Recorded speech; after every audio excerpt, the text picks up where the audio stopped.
Hello, everyone. What's up? Hi. We are in a different location. Yes. If you can't tell, maybe you might be listening. It's probably going to still sound a little different. Yeah, you're probably wondering, what's going on? Why is there an ocean behind us? Why are they speaking into their phones? Why is the sound quality bad? Well, Jackson and I, our families went on a dual trip together for the Labor Day weekend. To the beach. To the beach, obviously. And so we thought, why not just record here? So we're going to do a little bit of a shorter episode, but it's just going to be a normal episode, just different locations. Yeah. So we just got the ocean, Minus and a little Jason. bit of rain. Happening, Jason's not here. So, yeah. But we want to discuss first the favorites from Gamescom. Yeah, Gamescom happened in between our episodes. Yeah, how much? When was that? Like 2 days ago? Yeah. A week ago. Yeah, it was a while ago, but it was in between these last two episodes, so we want to talk about it. What was your favorite thing from that, Jackson? There's a lot. I actually didn't watch it all, so was Alan Wake 2 new trailer. That looked really good. mean, obviously that's going to be yours. I was excited, but I'll talk about that a little bit more. Did they show more Starfield things? They showed that live action trailer. Okay. Which was like, that was one of those things where it's like, those kind of trailers where they do the live action, it's like, great. Like, you haven't, especially considering they've already done like a 40-minute gameplay trailer, that provided no new information. It was like, great, you have something cool for marketing. What does that have to do with the game? So, I mean, that wasn't fair. The best thing, but... That's fair. I should have looked at the list before because I completely forgot everything. Anyways, what was your favorite thing at Gamescom? Yeah, I will say the two games that really caught my eye. I mean, my favorite reveal was for the closing opening night, Alan Wake 2, that new trailer and gameplay showcase we got was awesome. I mean, really, I think was one of those final trailers to get people really excited for the game. And it was one of those things where they've been pretty, like, what's the word? Holding on to or conservative about showing a lot of Alan's stuff in the new gameplay trailer and stuff. It's a lot of been about the new character, Saga Anderson, the FBI agent. We've seen a lot of her, not a lot of Alan. And this was finally, I think, the trailer like for the fans of the original series, finally giving them kind of like what felt like the most Alan Wake trailer we've seen of Alan Wake 2. So that was really exciting. And I mean, the gameplay looks fun. I mean, it looks like a modern horror game with the Alan Wake kind of ironic universe in it, because in the trailer there was a live action bits and you were just criticizing it. But like, that's very different. That was very different because the way they incorporate, but because that was gameplay. Starfield, we didn't see any of that. Like, that's going to be in game, and that's what I love about Remedy is the stuff they use for that. But there was between. Yes. The other great game that I saw was called Crimson Desert. It's a new action Souls-like RPG open world. I mean, it looks like Tears of the Kingdom, Assassin's Creed, and Elden Ring like all rolled into one. It looks ambitious, and as we've seen before, an ambitious game can be really, really good or really, really bad. So I'll give it that right now. It looks very ambitious and very promising if they can pull it off, because there's so much stuff happening and so many mechanics and mini games and so many different things. So if they can tie it all together, I think they can do that. But I do remember one thing that really piqued my interest. So there's been this game in the works for quite a while called Stalker 2, which is basically it takes place in Chernobyl, and it's like after the meltdown and everything, and you're a bounty hunter in like one of the biggest open world maps ever made. And they finally confirmed, hey, this is finally coming out 2024. They are Ukrainian based, so it was hard for them to work in the past few years or so, but they're finally able to get it out, and I'm very excited about that. Yeah. One game that really caught me by surprise, but was like, ooh, this could be really good. There was this new indie game at Gamescom, new indie game called Thank Goodness You're Here. And it's being made by these like two British developers, but Panic is publishing it, the company behind Untitled Goose Game and Firewatch. But it's this little like kind of platformer with these hand-drawn animations, but looks very British, very, very funny. The trailer, I mean, and like it was like this. I was like laughing at the entire trailer. I mean, it looks really. It's coming out next year. It looks really good. Cool. It's just I love that kind of quirky, kind of weird British humor. So like I'm a huge Fable fan, and all that stuff. So this looks very, very up my alley. So I'm excited for that. But that was definitely the strongest things I saw from Gamescom. Yeah. Yeah. So our next topic is a little bit. We're actually shifting to some TV stuff. I don't know if y'all heard, but Cartoon Network has officially lost 2 hours of its running time to Adult Swim. If you don't know, Cartoon Network and Adult Swim are actually basically the same network, and they share the same channel. So Cartoon Network used to end at 7, and Adult Swim would start at 7. Cartoon Network is now ending at 5. Sorry, I'm trying to kill this bug on this table. Jackson got it. Nope, he didn't. It's still... But Cartoon Network is going to end at 5, and Adult Swim is going to come at 5 with a 2-hour program they're calling Checkered Past, which is going to show old 90s old Cartoon Network cartoons from the 90s, which I honestly think is a genius move. Yeah. I think you're all aware, like, the common viewer of Adult Swim grew up with all those cartoons as of now, and so they're like, hey, let's let them, relive, have some nostalgia, and let them restore some of their innocence before they lose it all again by the end of the night. But yeah. No, it looks, that was smart. I'm just sad because is this the beginning of the end for Cartoon Network? 2 hours is a big time slot to lose. That's a lot of time, especially considering on like weekdays when really your main viewership time is going to be 3 to 7, after school with kids. You'll still have Saturday mornings, but is this going to be a thing where, we've seen it before with Max. I think Warner Brothers, who owns Cartoon Network and HBO and all those, they don't seem that caring of their cartoons given what's been being removed from Max. So is this the beginning of them ending new Cartoon Network stuff, which would be really tragic? It would. It'd be really sad. Especially because we both grew up. Yeah, I would like. There was a point for about a year where I would watch any show that was airing on Cartoon Network for a while. I was watching every show that they were airing, and that was really fun. I remember the last Cartoon Network show I started before I phased out, but it was a new show that came out while I was still watching it called Craig of the Creek. I loved that. I know you don't, but even like regular show, Gumball, OKKO. All of those, Ben 10. I mean, those Cartoon Network. Those are some great shows. So it'd be really sad to see those shows, and we'd still have them, and I'm sure. But I'm just wondering: are they looking at more of reruns now? And is this about the end for new shows? It also bridges into kind of our last a topic from our last episode about how streaming services and all of that kind of thing just tying in to where kids can get anything they want. Especially YouTube is a huge different entertainment source for kids now, because there's a lot more, so much kids content on YouTube now, and so that's the content that gets the most views out of everything. That's what was my question: is it going to turn into, in the weekdays, is Adult Swim going to become is going to fully replace Cartoon Network, and they treat kind of the day cycle of Adult Swim as older cartoons for nostalgia, and then they push the adult animated content at night? I don't know, but that'd be kind of sad. But I'm still excited that they're airing those old shows. Ed, Edd and Eddy is going to be part of that cycle, and I loved Ed, Edd and Eddy as a kid. So it'll be interesting to see what happens going forward, given that drastic change. But we'll have to see. We could even see YouTubers, child YouTubers, getting contracts with huge companies like Cartoon Network to have their stuff on there. I could definitely see that being a possibility. Maybe. But anyways, we'll just on have to our see. next topic. Or game first. Oh, you want to do the game? All right. Y'all know the game at this point. We brought it to y'all. We're going a little old school. We got it on paper right now because we got our phones for mics right now. Yeah. I'll go first. If y'all don't know what it is, if it's your first time, I have a thing on this piece of paper. I have 3 clues that all apply to this thing. Jackson has to guess what it is using the 3 clues. I have to guess how many clues Jackson can get it in. Yeah. Also, we're not doing the second game this time. We're not doing it. It's only one game because Jason's not here and we want it shorter. All right.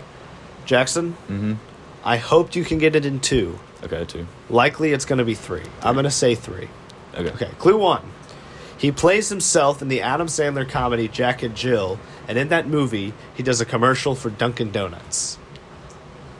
And, you can either pass or guess. So obscure. But if you guess and you get it wrong, you're done. You don't get to try. Skip. You get one guess. I have no pass. idea. All right.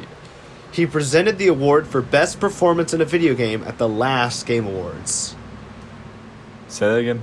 He presented the award for Best Performance in a Video Game at the last Game Awards. What? I'll give you a second clue. When he presented it, Christopher Judge won for God of War Ragnarok as Kratos.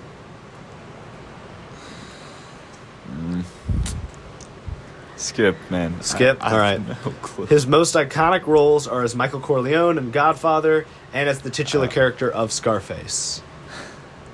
Oh, no, Jackson. I don't know his actor name. You don't know the actor's name? I don't know. I'm just going to say it's some Italian, man. Like, Al Pacino? I don't Yes. know. Really? It's Al Pacino. Oh, okay. I'm We glad just you watched got it. Heat, so- We did just... It doesn't make me think of it. Jackson felt and I like watched you were doing Heat that for some last reason. night. I almost did Al Pacino. You did? Yeah, Oh, that's actually because of funny. Heat. Because of Heat. We were both thinking that. Oh, it's getting...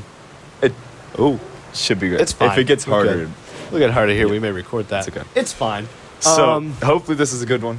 All right, here I go. We'll see. Oh, wait, I had one prepared, but then Walker he had it actually, pulled I up had on it the on my phone, phone. and I He actually wanted to think see of- the camera. And I then was checking the camera, and then it was cheap, so I was like... It was Cheap Jackson. Cheap Beach, actually, and that's Cheap what Cheap Beach. it was supposed to relate to. It was going to be really, okay. really good, too. All right. So, this is a game in which the main character has to climb up ladders to defeat the boss. It's an older game.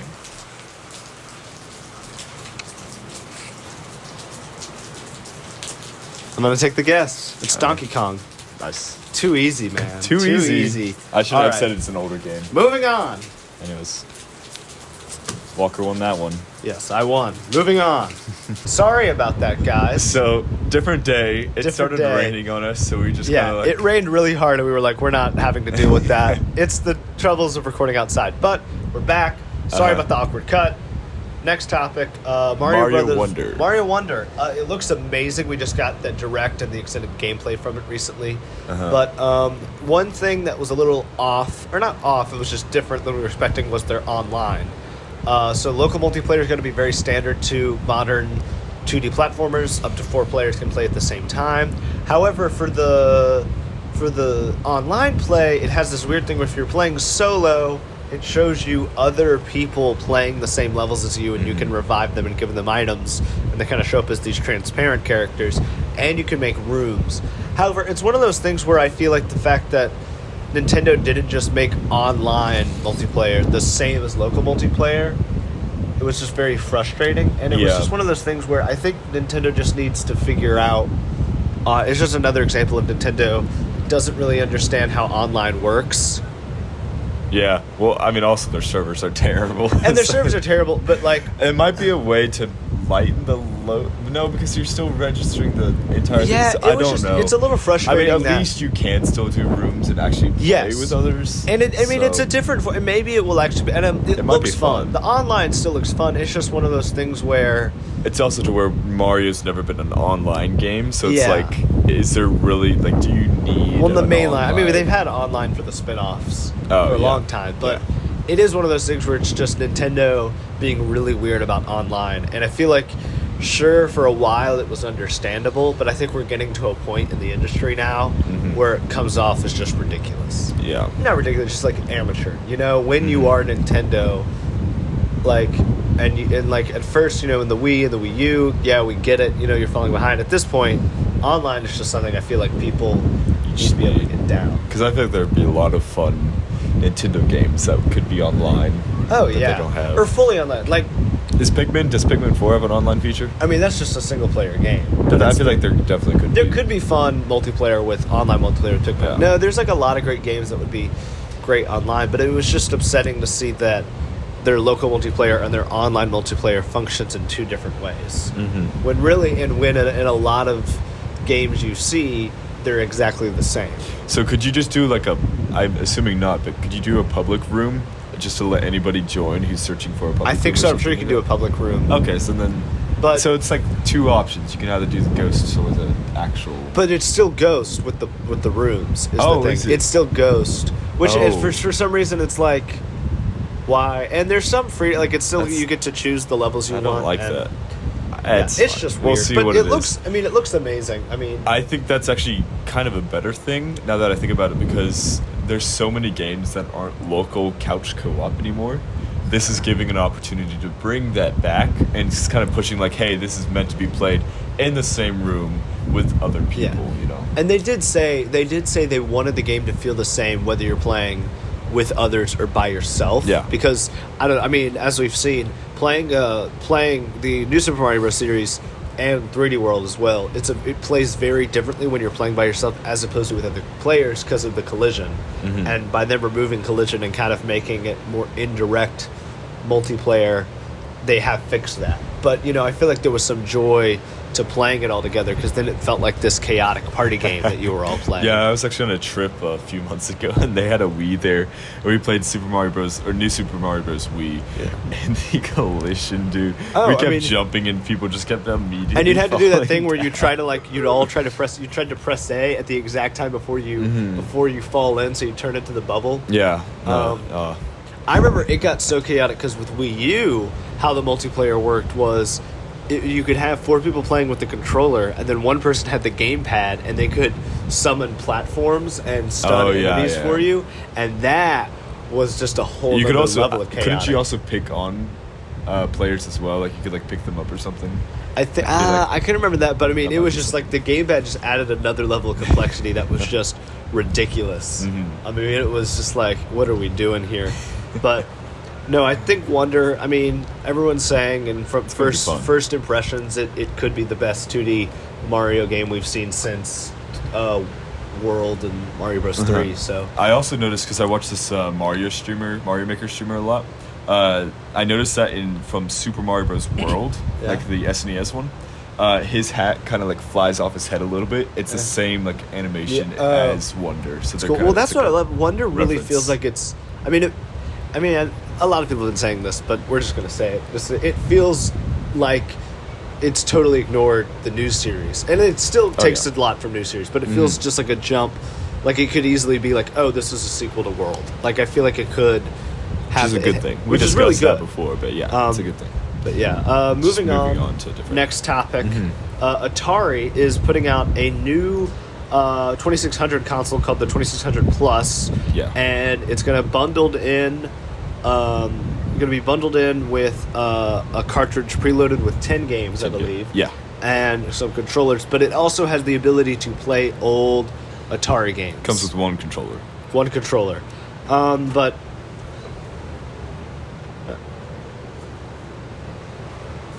okay. We'll just have to cut that. Yeah, it's fine. Wait, let's just. It's fine. It's fine. Are you about to stay out here, Dad? Are you about to stay out here? Are you about to stay out here? Yeah, it's right here. Okay. Yeah, that's fine. All right, so let's just cut that. Let's just redo the. What were you saying? Yeah. Okay. So new topic. Atari is releasing its new 2600 controller. Not controller. Console called the 2600 Plus. Yeah. It's launching with one controller, and it has a preloaded cartridge with 10 games. Can play 78. And 7800. Yeah. Games. So it can play the original 2600 and 7800 games. And it's priced at what, like 200? I thought it was 120. 120? 130, which isn't bad. Which isn't bad. But for games that are 50 years old now? Yeah. Makes sense. I think this is a repeated pattern that we've seen Atari have. Atari has always tried to play on the nostalgia for Atari games, which I will say is kind of there, but I feel like just relying on nostalgia when there's some good Atari games, but a lot of the old Atari games have not aged well. They're kind of fun, but not really. I don't remember what the games were in the 10, but my dad saw the trailer to it, and he grew up playing the 2600, right? And he said, the 10 they chose, weren't even that good of games. He doesn't even remember most of them. So, the selective choice, they also made a new game for it, didn't they? I heard that they did a new game, and there's going to be other, 10-in-1 cartridges they're going to release. Okay. But it was interesting. It was an interesting move, considering that, everyone knows that emulating 2600, if someone really wants to play those games, it's easy. They're just going to emulate them. That's all there is to it. And so that's a little. I just don't see this doing well. I mean, it was like that thing, Atari released it a few years ago. They tried to make this like very customizable PC that had the idea was a PC but also could play like classic Atari games.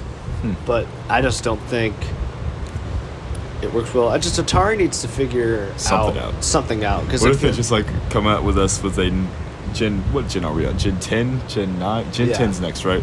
Just releases this like crazy console. That'd be really funny. Yeah. But I doubt that's going to happen. I mean, I get it for the appeal of someone who like goes retro game shopping because you can. I go to we went to that retro game store trip on the vlog, and they had a ton of cheap Atari games and cartridges that could still be used over there that you could buy.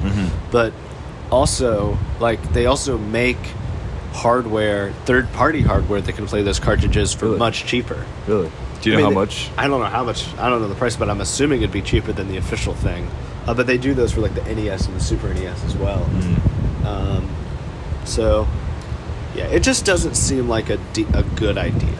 Yeah. That's all. I don't think it's going to do that well. I don't think it's going to do that well. I think Nintendo said that there was a limited supply for like the NES and SNES Classic, right? Yeah. So I think that also drove people incentives. But whereas this, they're like, hey, this is something you can buy. It's going to be there forever.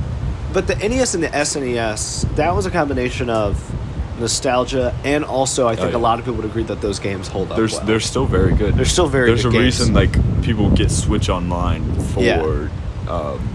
And maybe it'll be packages. Like a fun replacement for someone who has their old library of Atari games and their Atari has been broken for years. So it's like, I have all these games, I can't play it. And they put up this, super cheap, as opposed to like buying a $500 Atari 2600 original off eBay. I mean, that'll be good first. But like, how many people are gonna like go and rebuy that? I mean, I'm sure there's a number, but I don't know. It just doesn't seem like the best idea to me. Yeah, I also heard they did change it a little bit to where the cartridges, when they go in, it's not going to damage them anymore. Oh, was that a problem with the original? I don't know. There was some, like, over time it could have been damaged more or something, that they've changed something to it to when you enter in a cartridge, it's not going to damage it whatsoever. So you can trust it with your vintage collection. So that's nice. Something like that, which is good.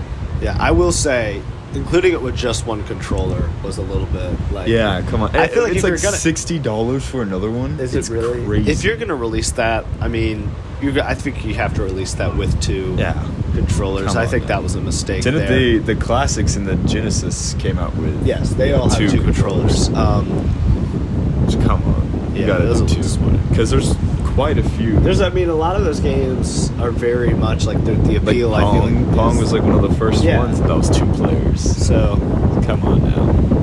But anyways, I think that about wraps it up for today. Yeah, thank you guys so much. Quick episode. I know it was a shorter episode, but we're also trying to enjoy our vacation a little bit. So hope it holds you over for another 2 weeks. We may release some shorts in between that to carry you over. But thank you so much, and hope you'll have a good day. Bye. Bye.